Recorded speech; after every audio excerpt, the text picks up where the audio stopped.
Hi dears, welcome to Malayali's Talks. Hello dears, welcome back to my channel. Calicut university second semester BA മലയാളത്തിൽ മൂന്നാമത്തെ മൊഡ്യൂളിലെ important questions ആണ് ഇന്ന് നമ്മൾ discuss ചെയ്യാനായിട്ട് പോകുന്നത്. അപ്പോൾ ആദ്യമേ പറയാൻ ഞാൻ ഓൾറെഡി ഒരു റിവിഷൻ ക്ലാസ് സ്റ്റാർട്ട് ചെയ്തിട്ടുണ്ട്. അപ്പോൾ അതിൽ ഓരോ ചാപ്റ്ററിലെയും സമ്മറി അല്ല ഇമ്പോർട്ടൻറ്റ് പോയിന്റുകളാണ് നിങ്ങൾക്ക് പറഞ്ഞു തരുന്നത്. അപ്പോൾ താല്പര്യമുള്ളവർക്ക് വേണ്ടി ഡിസ്ക്രിപ്ഷനിൽ നമ്പർ കൊടുക്കാം, കോൺടാക്ട് ചെയ്താൽ മതി. പിന്നെ എന്തൊക്കെ ക്വസ്റ്റ്യൻസ് നമുക്ക് നോക്കാം. തൽഭവം, തത്സമം എന്നിവ തമ്മിലുള്ള വ്യത്യാസം എന്ത്? ഉദാഹരണം പറയുക. ഉത്തരം: തൽഭവം എന്ന് പറഞ്ഞു കഴിഞ്ഞാൽ സംസ്കൃത പദങ്ങൾ കാലക്രമേണ രൂപം മാറിയിട്ട് മലയാളത്തിൽ വരുന്നത്. ഉദാഹരണം ദന്തം എന്ന് പറഞ്ഞ സംസ്കൃത പദമാണ്, അത് പല്ലായിട്ട് മാറും, അത് മലയാള പദം. പിന്നെ ക്ഷീരം എന്ന സംസ്കൃത പദം പാലായിട്ട് മാറിയത്. ഇനി നമുക്ക് തത്സമം എന്താണെന്ന് നോക്കാം. സംസ്കൃത പദങ്ങൾ രൂപഭേദമില്ലാതെ അതേപടി മലയാളത്തിൽ ഉപയോഗിക്കുന്നത്. ഉദാഹരണം വിദ്യ, മുഖം, ഗ്രാമം എന്നിവയൊക്കെയാണ്. ഇനി അടുത്ത ക്വസ്റ്റ്യൻ: സയൻസിൽ ഉപയോഗിക്കുന്ന 5 സാങ്കേതിക പദങ്ങളും തത്തുല്യമായ മലയാള പദങ്ങളും എഴുതുക. ഉത്തരം: ആറ്റം, മലയാളത്തിൽ അണം എന്ന് പറയും. അതുപോലെ സെല്ല്, കോശം എന്ന് പറയും. എനർജി, ഊർജം എന്ന് പറയും. ഗ്രാവിറ്റി, ഗുരുത്വാകർഷണം. ഇലക്ട്രിസിറ്റി, വൈദ്യുതി. ഇവയൊക്കെയാണ് അതിൽ വരുന്നത്. മൂന്നാമത്തെ ചോദ്യം: യന്ത്രവിവർത്തനം എന്നാൽ എന്ത്?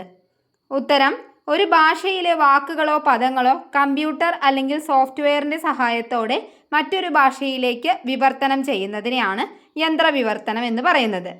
അടുത്ത ചോദ്യം: ഇന്ന് വിവർത്തനം ദൈനംദിന ജീവിതത്തിൻ്റെ അനിവാര്യ ഘടകമായി തീർന്നിരിക്കുന്നു. വിശദമാക്കുക. ഉത്തരം: ഇന്ന് ലോകം ആഗോളവൽക്കരണ കാലഘട്ടത്തിലാണ്. വിവിധ ഭാഷകളും സംസ്കാരങ്ങളുമുള്ള ആളുകൾ തമ്മിലുള്ള ആശയവിനിമയം ദിനം പ്രതി വർദ്ധിക്കുകയാണ്. ഈ സാഹചര്യത്തിൽ വിവർത്തനം ദൈനംദിന ജീവിതത്തിൽ അനിവാര്യ ഘടകമായി തീർന്നു. ഇത്രയാണ് ഞാൻ പറയുന്നുള്ളൂ, ബാക്കി നിങ്ങളുടെ ഓൺ വേർഡ്സിൽ ഉണ്ടാക്കി എഴുതാം. ഓക്കെ. ഇനി അടുത്ത ചോദ്യം: സംസ്കാരവും വിവർത്തനവും തമ്മിലുള്ള ബന്ധം എന്താണ്?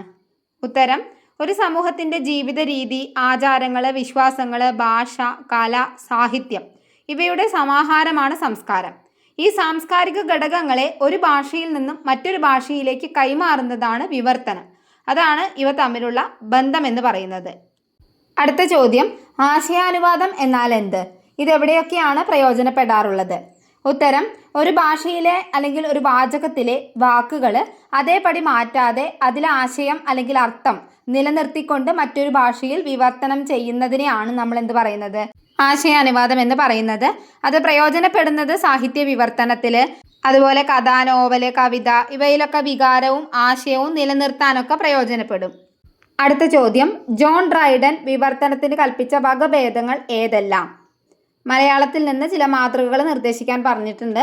ഉത്തരം വരുന്നത് ജോൺ ഡ്രൈഡൻ പറഞ്ഞിട്ടുള്ളവ എന്ന് പറഞ്ഞാൽ പ്രധാനപ്പെട്ടത് മെറ്റാഫ്രൈസ്, അതായത് വാക്കിന് വാക്ക്, വരിക്ക് വരി എന്ന മട്ടിലുള്ള വിവർത്തനമാണ്. പദാനുപദ തർജ്ജമയോട് ചേർന്ന് നിൽക്കുന്ന ഒരു ഭാഗമാണ്. രണ്ടാമത്തത് പാരാഫ്രൈസ്. പാരാഫ്രൈസ് എന്ന് പറഞ്ഞു കഴിഞ്ഞാൽ മൂലകൃതിയുടെ രചയിതാവിനെ പിന്തുടരുമ്പോഴും വാക്കിന് വാക്ക് പിന്തുടരില്ല, പകരം അർത്ഥത്തെയാണ് പിന്തുടരുന്നത്. മൂന്നാമത്തത് ഇമിറ്റേഷൻ, അതായത് അനുകരണത്തിൽ മൂലകൃതിയുടെ വാക്കുകളെ, അർത്ഥങ്ങളെയൊക്കെ ഉപേക്ഷിക്കുന്ന ഒരു രീതിയാണ് ഇവിടെ പറയുന്നത്. ഞാനിപ്പോൾ പറഞ്ഞതൊക്കെ വിവർത്തനവുമായി ബന്ധപ്പെട്ടിട്ടുള്ള ചോദ്യങ്ങളാണ്. ഇനി നമുക്ക് 2 വിവർത്തനങ്ങൾ ഇവിടെ തന്നിട്ടുണ്ട്. വാക്കലോൺ, വാക്കലോൺ, അതായത് ഏകാന്തപതികൻ, പിന്നെ ടോട്ടോച്ചാൻ. ആ 2 വിവർത്തനങ്ങൾ തന്നിട്ടുണ്ട്. അപ്പോൾ അതൊക്കെ ഏത് കൃതിയിൽ നിന്ന് വിവർത്തനം ചെയ്തതാണ്, ഏത് ഭാഷയിൽ നിന്ന് വിവർത്തനം ചെയ്തതാണ്, ആരൊക്കെയാണ് വിവർത്തനം ചെയ്തത്, അതുപോലെ തന്നെ അതിൻ്റെ ഉള്ളടക്കം അതൊക്കെ ഒന്ന് മനസ്സിലാക്കി വെച്ചോളൂ. അതിനൊക്കെ ചിലപ്പോൾ 2 മാർക്കിനൊക്കെ ചോദിക്കാം. പിന്നെ ഏകാന്തപതികന് ഗാന്ധിജിയെ കുറിച്ചിട്ടുള്ളൊരു ചോദ്യം ചിലപ്പോൾ പ്രതീക്ഷിക്കാം. അതുകൊണ്ട് തന്നെ അത് നന്നായി മനസ്സിലാക്കി വെക്കുക.